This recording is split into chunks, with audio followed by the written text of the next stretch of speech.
Көчөттү кыркып атканда бирдей болуш үчүн мынакей тизени коюп туруп 3 эле.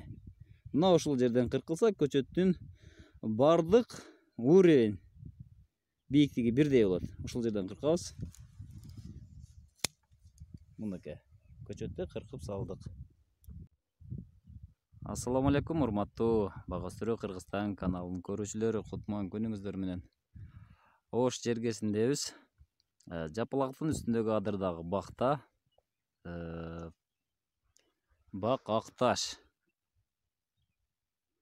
Акташ. Мына ушул жердеги тигилген көчөттөр былтыры тигилген. Былтыры суунун таңкыстыгынан улам, былтыры ошол пандемияда жабылып калды. Пандемиядан кийин мына жерде бизде көп көчөттөр кургап калды. Арасында кургандарын азыр алмаштырып атабыз. Ошол көчөт тигүү боюнча кичине маалымат тартайын. Азыр мына алдыбызда көрүнүп турган көчөттү кандай болуш керек? Мына көчөттүн асты. Эң биринчи астын белгилеп алабыз. Калысыраак барып ал. Мына астындагы тамыры көрүнүп турат. Мына ушул жерде чек менен мынакей белгилеп алабыз. Мынакей ушул жерге чейин тамыр. Бул жагы мынакей берге чейин тамыры. Мына белгилеп алдык.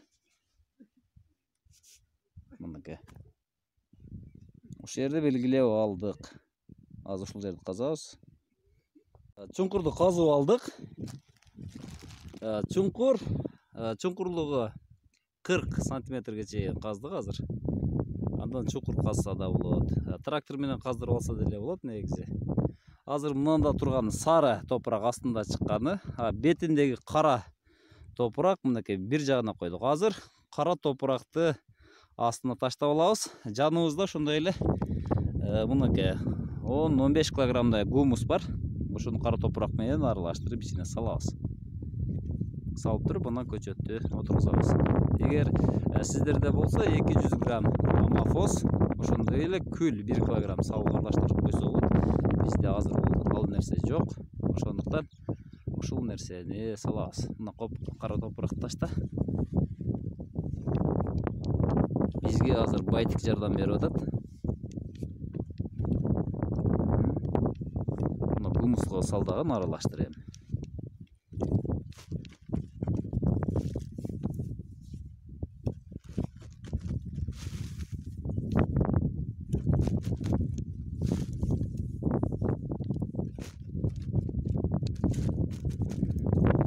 Аралаштырып кой ичинде.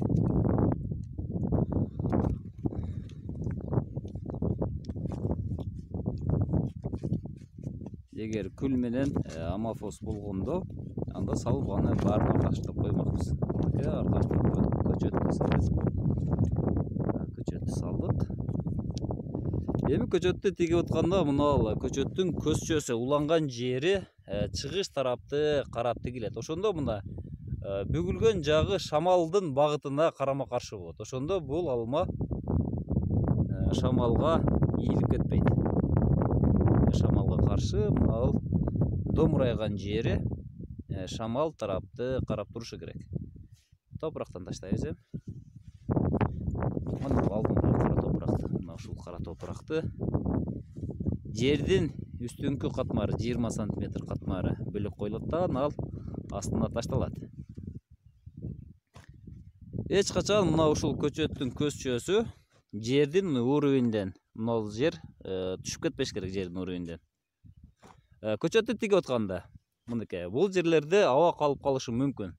Ошондуктан көчөттү кыймылдатып коебуз, жогоруга ылдыйга тартып койсок мындай.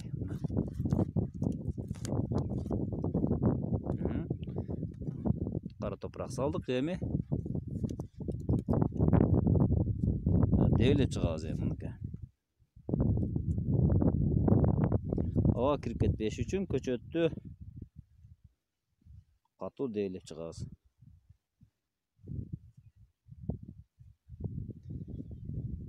Топурак таштай бер.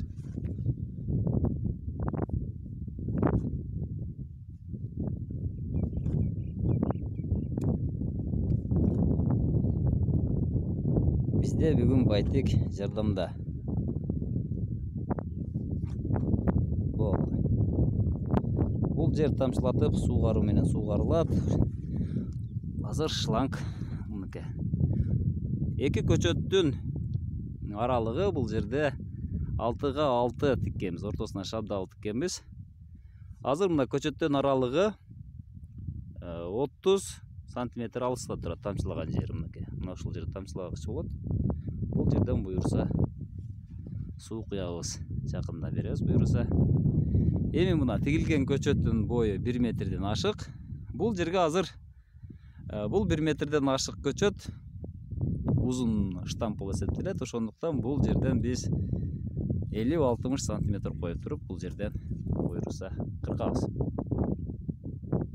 Туугандар, иш үстүндө иштеп атып, азыраак сиздер менен ой бөлүштүк.